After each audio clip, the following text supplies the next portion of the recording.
a Pajura, a ritual night of tribal violence where thousands of men settle ancient grudges in a bare-knuckle fistfight. At least, that's the idea. A real wild event, let me tell you. You've got to be careful. Because this is Sumba, a warrior island like no other. Isolated, tribal, the only place I've ever even seen where just about everyone is carrying a sword all of the time. And at the end of this video, you're going to see what happens when a Pajura kicks off. And what happens when there's grudges you're trying to settle, and fists, well, they don't really seem like they're quite enough. Trust me, there's a reason that these remote Indonesian islands are just packed with riot police.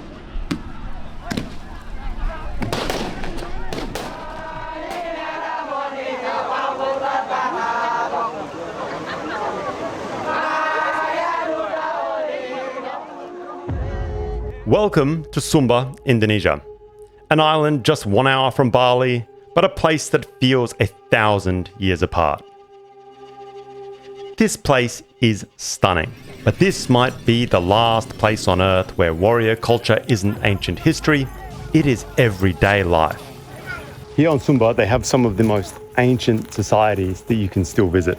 These villages are still megalithic in the way they function. They are animists. This is a deeply tribalistic island. There's one island, but there's almost a dozen languages, different cultures. So what language will you speak? We speak Lamboyan language. Lamboyan. And they can't speak Bahasa? Just a little bit in Bahasa. How many languages are there in Sumba? In West Sumba, we have 3, 4, 5, like 6 languages. Six languages? Just in the West? Just in the and West. East somewhere, maybe more yeah, as it's well. a different language also. Wow. Different cultures and villages that are very much divided. Even today, these villages settle disputes by trying to burn each other's ancient homes to the ground. A devastating fire swept through Kungkul, Waruwara, West Sumba, Indonesia, destroying 28 traditional houses and leaving over 150 people homeless. Ancient spirits shape the daily life here, marapu or animism. And the rules don't just come from the state, they come from the ratu or elders. But village burning and mob rule don't exactly fit with modern day Indonesia, so those rules and those codes are slowly being replaced by state law with mixed results. The tension here shows, and often violence ignites. Alright guys, rocks are flying, chaos kicks off. Seems like the war is here. Alright, so we're just going to walk into this market here. Something I've noticed filming here in Indonesia and all around Asia is that as soon as you say a few words in the local language, something shifts. Everyone opens up. I've been using Babbel to prepare for trips, and it's the reason that I can actually do that. Sampai jumpa. Boom, killed it. They're also the sponsor of this week's episode, so shout out to them. Thank you. Thank you. Hello. Pasola? Yes.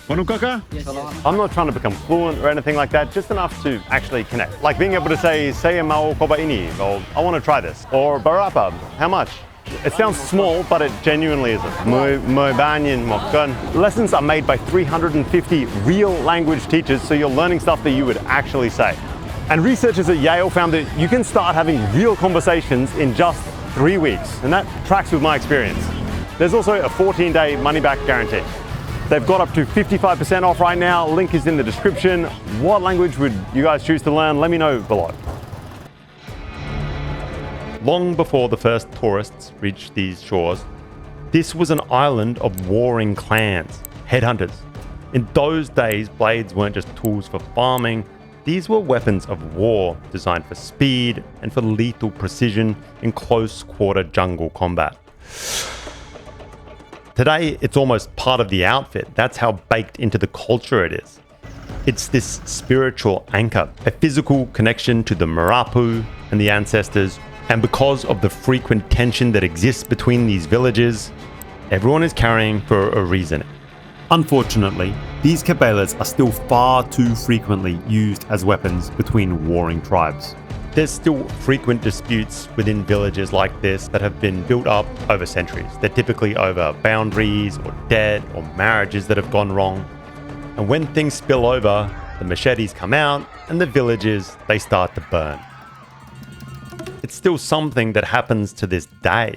And I think you can really get an understanding for why just one island has 9 different languages. Things here have been kept separate, tribally walled off by those beefs that have withstood the test of time.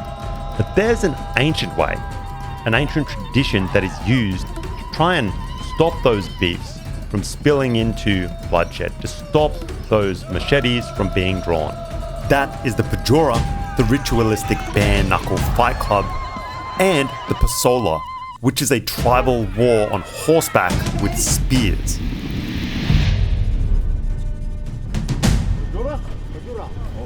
We start walking as the sun drops, and by the time the moon is up, it is on. This is a Pajura. Hey guys, here's the deal. We're sort of driving through Sumba Island now, heading towards this Pajura, this under the cover of night traditional ritualistic street fight, basically. And as you can see, all the villages, they're on their way. It's like it's way bigger of a deal than I imagined. You've got these guys with hotted up bikes, you've got trucks full of families headed down there. Everyone's apparently sometimes this also ends in serious violence, but let's hope it doesn't boil over. Let's roll. Okay. It goes down in the dead of night in this tiny little beachside grotto. Cliffs on all sides and everybody funneled into this one spot of beach. With the full moon and the high tide, everyone's pressed into a pretty tight gap. And then they start coming. Hundreds, maybe thousands of people just pouring out of the jungle. Men, women, all of it. And before long, the place is just packed. Guys, the craziest thing about this right now, it's like we're in this tiny little grotto. I wish I could get you guys drone shots. Not gonna happen at night. But it's like with the high tide that's pushing us in, this beach went from empty to absolutely jam-packed. There ain't gonna be that much room, and there's thousands of people down here at this point. It's kind of wild.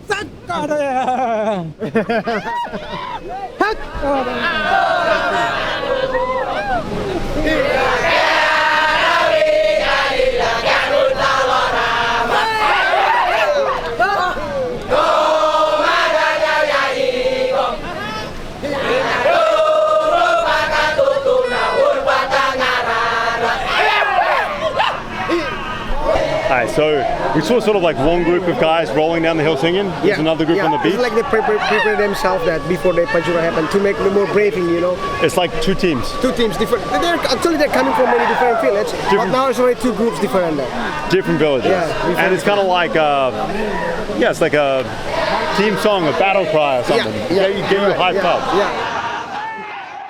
At first, it feels almost light, almost like a sport.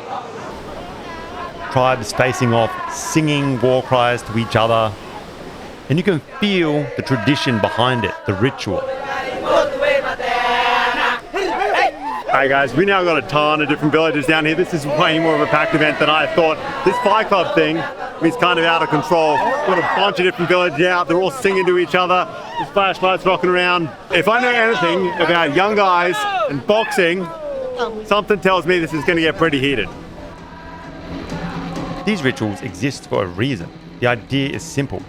You find someone that you've got beef with and you settle it here. Somehow keep it contained.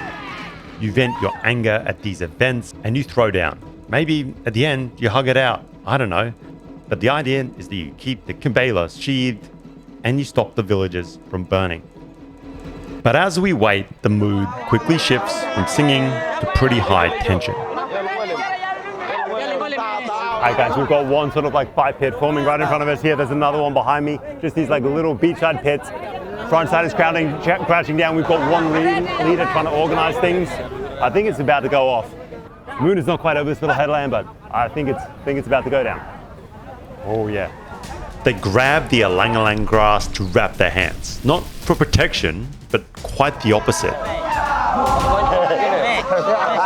Can I see?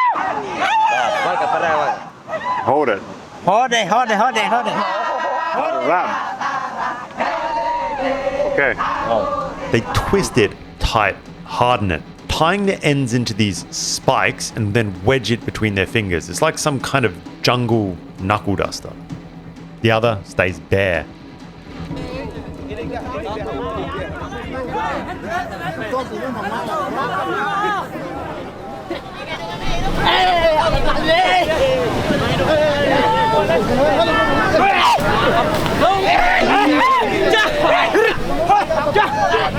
Man, it's kind of crazy how many fight circles you can get going in one beach at one time. And there really does seem to be some hot spots. So I mean, one of these places is really kicking off into basically just straight up chaos. This one over here seems maybe a bit more respectful, about to fire up. But yeah, it's sort of a real wild event, let me tell you. You've got to be careful. And yeah, much bigger than I thought. Then they throw down.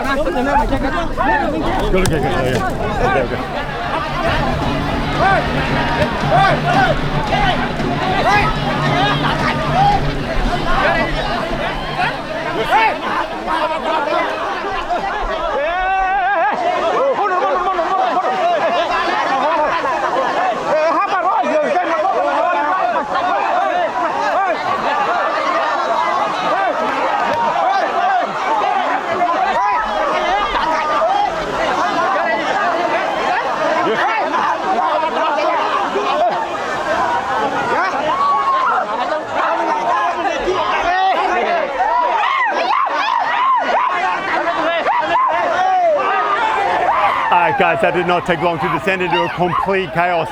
One ring broke into two. I mean, when you've got like 8 or 9 guys fighting at once, it just goes down. I mean, I thought this was going to be semi-organized. It is not. This is a straight up street brawl on the beach. One guy went down. Guys are kicking him when he's down. People are jumping in. This kind of chaos, trying to keep the cameras just going. We've got to get back in there. Let's see. If they don't seem to be stopping, it's firing back up again.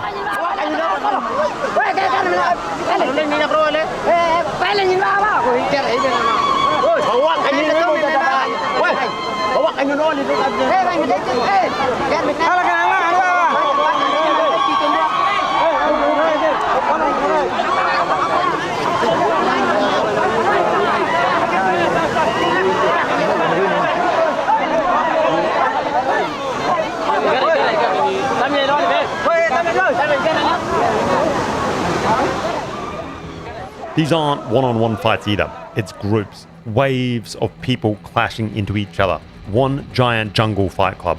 And they happen all over the island.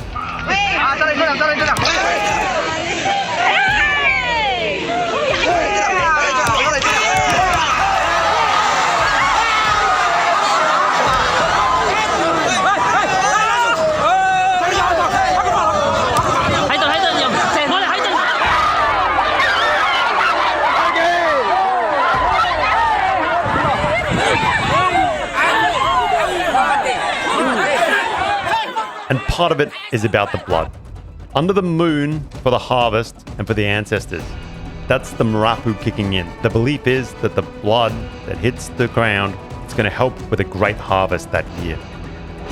And so obviously this is a pretty fine line to thread. Yes, it's a release, it's ritual, it's belief, and for a second it almost kind of makes sense. But there's a problem. This does not stay controlled. And nowadays we have something else added to the mix, and that's the heavy influence of alcohol. And things inevitably spill over. Before long, nobody cares and the rocks start to fly.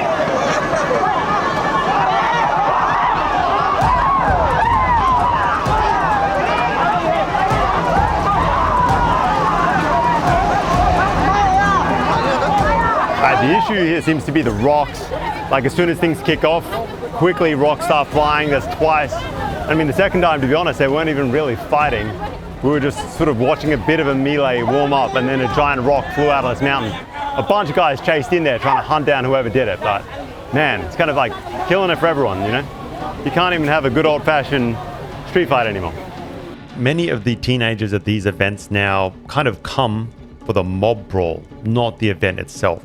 they stash rocks in the traditional wraps used to hold the machetes. And this ritual quickly starts to slip into something that is way more dangerous.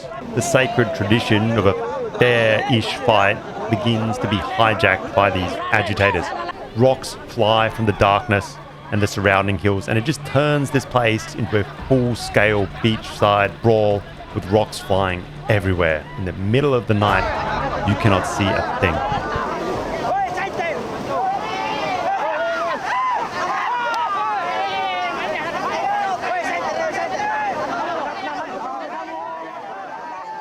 Quickly, it descends into a full-blown war zone. We have to kill the cameras. Hello, oh, down is the way. Hello. Hello, mister. We're like the only ones leaving.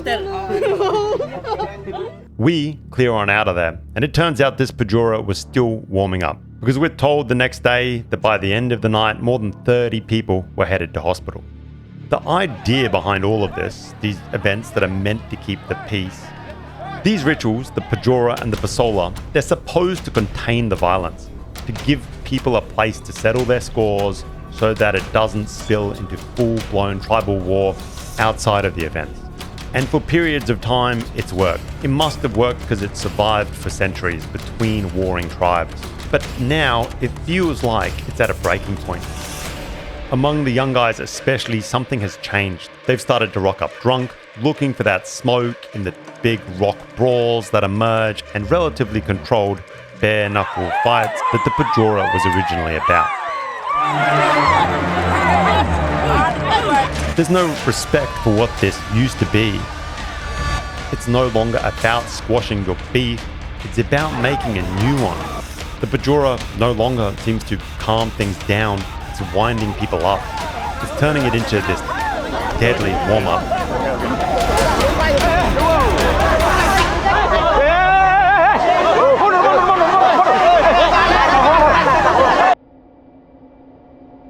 Because tomorrow is where things get real. The Pasola.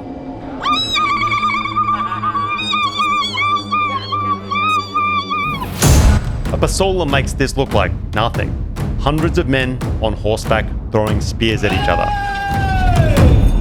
The idea is quite similar to the Pajura, but the results can be far more serious. Limbs break, eyes get poked out, people and horses go down and die. And all of that happens the morning after this. These brutal street fights. And so those grudges, instead of being squashed, well, instead they start to be brought to the surface for what turns into one of the most brutal tribal events you will ever see. And that's what we're going to be covering next week. The Pasola.